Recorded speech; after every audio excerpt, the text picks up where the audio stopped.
Let's say you lost midway through your journey while trying to find your friend's place. You show the address of your friend's house to someone passing by. What will you ask the person? Will you ask, "Can you tell me the distance to this place?" Or will you ask, "Can you let me know the direction to this place?" Obviously, the latter one, right? Only knowing how far your friend's house is will not help you reach there. Of course, you do need to know how much distance to travel, but you also need to know in which direction you have to travel. So what we see here is that, in order to describe a location, direction plays an important role.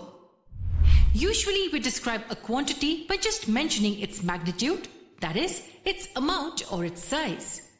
For example, the mass of an object is given by a numerical value. The size of an object, that is, its area or volume, can be described just by a number. Similarly, speed, distance, temperature, etc.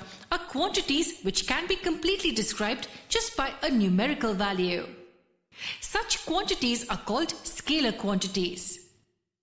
But sometimes, to completely describe a quantity, we need to specify its direction too, along with its magnitude. For example, let's say you want to throw a ball towards your friend. For this, you not only have to decide how hard you have to throw the ball, but also in which direction you have to throw it. That is, how much force to apply and in which direction. Another example is wind. To describe the wind flowing at a place, we need to specify its speed and the direction in which it's flowing. The speed of an object along with the direction it's moving in is called its velocity. So here we can say that the velocity of the wind at this place is 30 km per hour in the northeast direction. This means that the magnitude of the wind's velocity is 30 km per hour and its direction is northeast. Such quantities which are completely described by its magnitude and its direction are called vector quantities. In mathematics and physics, you will encounter many vector quantities like this. Some more examples of vector quantities are displacement, acceleration, momentum, and so on. In this video and the upcoming ones, we will understand mathematically what vector quantities are.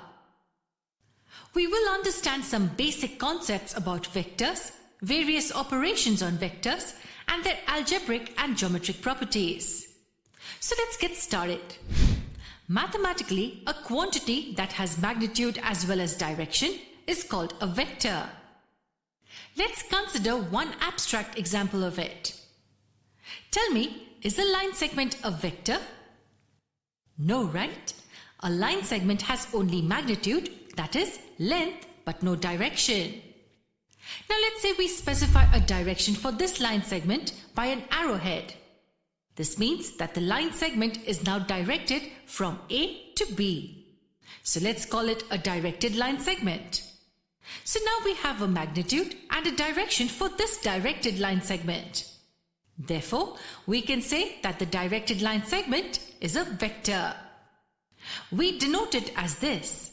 It's called vector AB. The arrow above the letters tells us that they represent a vector. The point A from where the vector AB starts is called its initial point, and the point B where it ends is called its terminal point. The distance between the initial and the terminal points of a vector is called the magnitude or the length of the vector. It's denoted as this, and the arrowhead indicates the direction of the vector. We know that for a line segment, we can show the direction in two ways. So here, instead of this, if we draw an arrowhead like this, then we can say that the line segment is directed for B to A. And thus, we get another vector BA, whose initial point is B and the terminal point is A. It has the same magnitude as vector AB, but is directed in the opposite direction. Usually, to denote a vector, we also use one more notation. Instead of this, we can denote a vector by a lowercase letter with an arrow above it. So this is a vector A with magnitude denoted as this, and this is vector B with magnitude denoted as this. Thus, we see that a directed line segment, which is a simple mathematical entity, is a vector. Now, to represent any vector quantity, we have to state its magnitude and its direction.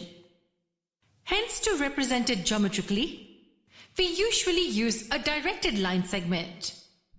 For example, let's say that we have to represent the velocity of a car at these two places. Then we represent it like this by vectors v1 and v2. Now, we know that the length of the line segment represents the magnitude of the vector.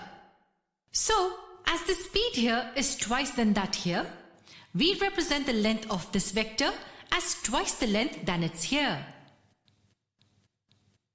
Thus, we see that if we have a vector quantity d, we can represent it by a directed line segment. That is, an arrow like this. Its length represents the magnitude of the vector and the arrowhead its direction.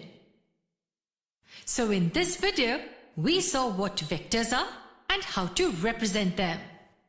To keep learning such interesting things, do subscribe to our channel.